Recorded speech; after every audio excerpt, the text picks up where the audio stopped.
You've heard me make mention multiple times in recent years how we should be watching what other nations do with regards to gold. And in this most recent example, it, I think, best describes and defines why holding gold is so important. Let's explore.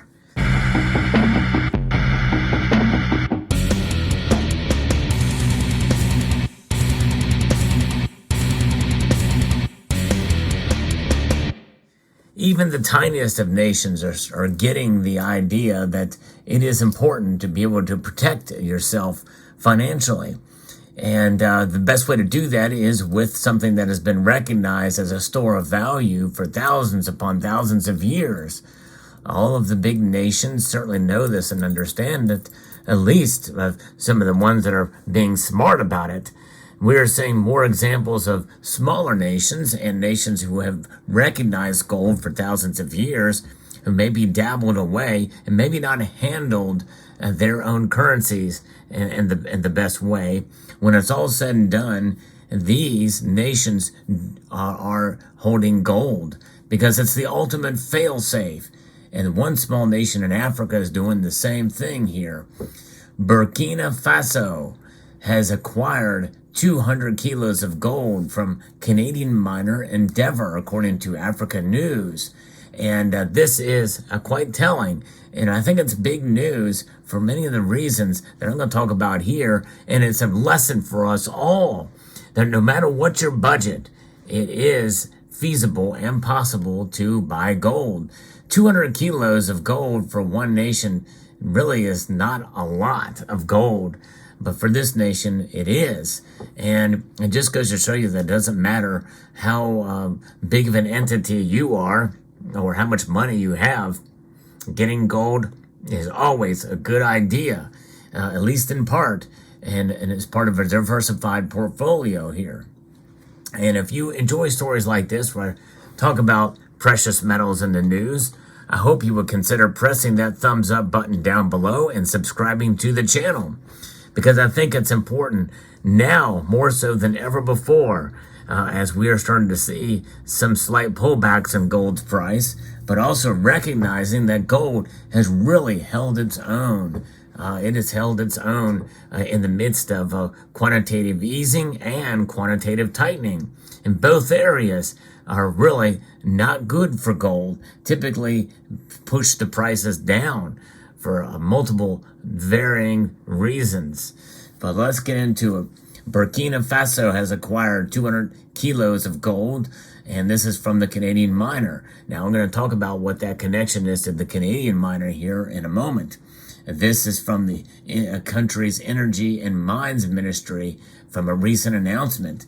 In the statement, the ministry said the decision to buy gold produced from the Mana mine was made in public interest and that the company would be fully compensated. So they're buying it from the mine itself, and that gold was being mined in the country too.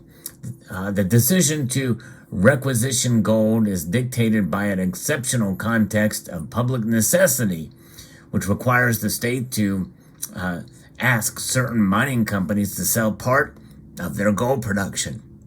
According to a government spokesman, Jean-Emmanuel Ouedraogo, gold is a universal means of purchasing foreign currency to shore up reserves. So there you go. It's about liquidity, folks, and that's the heart of the matter. Gold is extremely liquid.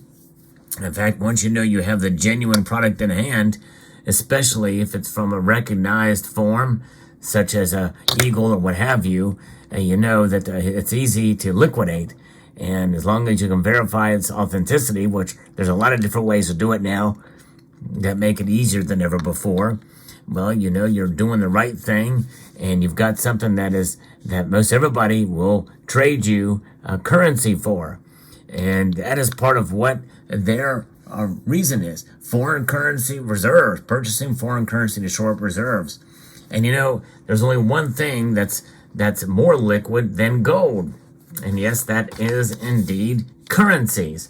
And it can be currencies from all sorts of nations out there that you will see that that it is interchangeable with. So when you have currencies that are interchangeable and very liquid, gold can be used to be able to purchase those different currencies. But the one thing that I think us as individual accumulators of gold should keep in mind is that, yes, it's very liquid, but it's best for us just to keep it in gold, because gold is the ultimate store of wealth and inflation hedge over the long course of time. And that's really what it's about. But for a central bank, it does make sense to have some gold in hand, and foreign currencies in hand as well too. And that is what central banks do.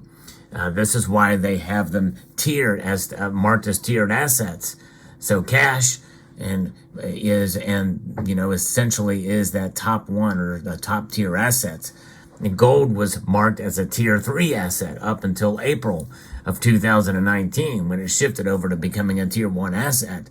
So that's the central bank of central bankers that has recognized it as such.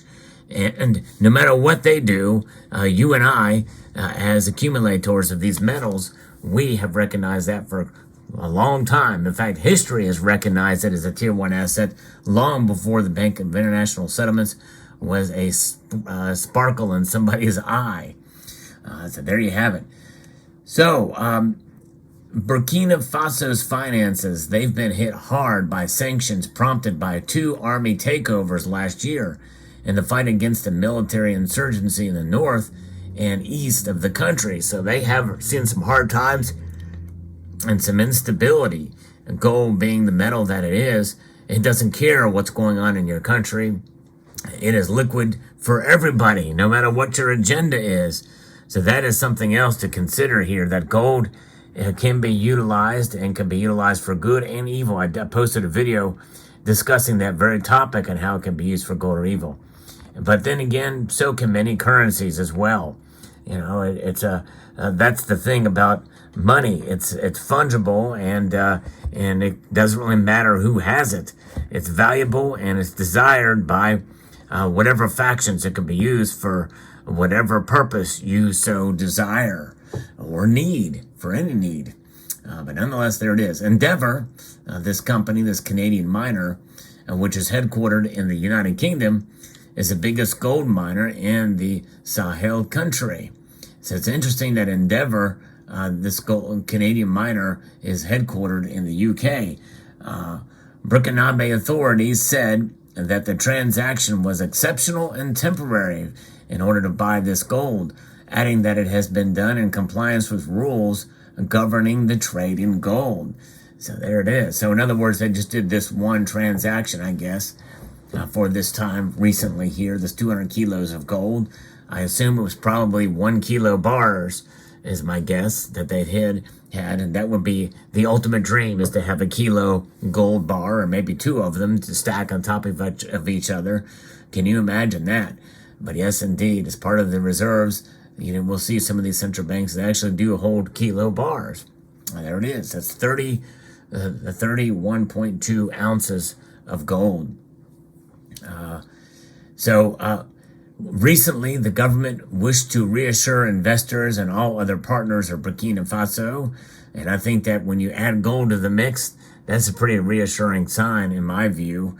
But then again, we are starting to see some of these nations, not only just Burkina Faso, but also Iran and Turkey, they're turning to gold out of desperation as well. Desperation can certainly bring you to your senses fairly quickly. And I think in some cases, some of these other nations, in the most extreme case, we saw in the United Kingdom in 2002, Gordon Brown sell off a whole bunch of gold at the bottom of the price. Boy, that was a mistake for sure. But an even bigger mistake was what happened in Canada recently under Justin Trudeau, when they sold off all of their gold reserves. They have none, although there has been some scattered reports that they have 77 ounces of gold left in their reserves, but I haven't seen any actual proof of that on the books. But that's essentially none. And then you have another case where, other than buying more gold. There's some nations that have not added a single ounce. One such nation is the United States of America. But we have 8,100 tons, at least if you believe the official numbers. Then we have the most gold by far than any other nation or entity in the world. So at the very least, we're not adding more, but we are keeping and holding on to what we do have. So I think that's good. So we'll see here. So in operation since March of 2008, the Mana Gold Mine, which is owned by Endeavor, has produced 6.04 tons of gold in 2022. So that's a lot. So 200 kilos out of the 600 tons, or 6.04 tons is not a whole lot, according to official figures. It is owned by Endeavor Mining, and by the way, they merged in 2020 with Canada's Samafo to form one of the largest gold producers in West Africa. So I assume that Endeavor probably used to be a British mine, and which is why they're headquartered in the United Kingdom. But very interesting. So that ends that article. But the overall lesson here, folks, is that gold is a metal that is a good idea to hold on to. And some of these nations are buying it out of desperation or in times of need in order to be able to have liquidity, in order to shore up their reserves, forex reserves. I think the good reason for us to stack it and hold on to it is to preserve our wealth over the long course of time.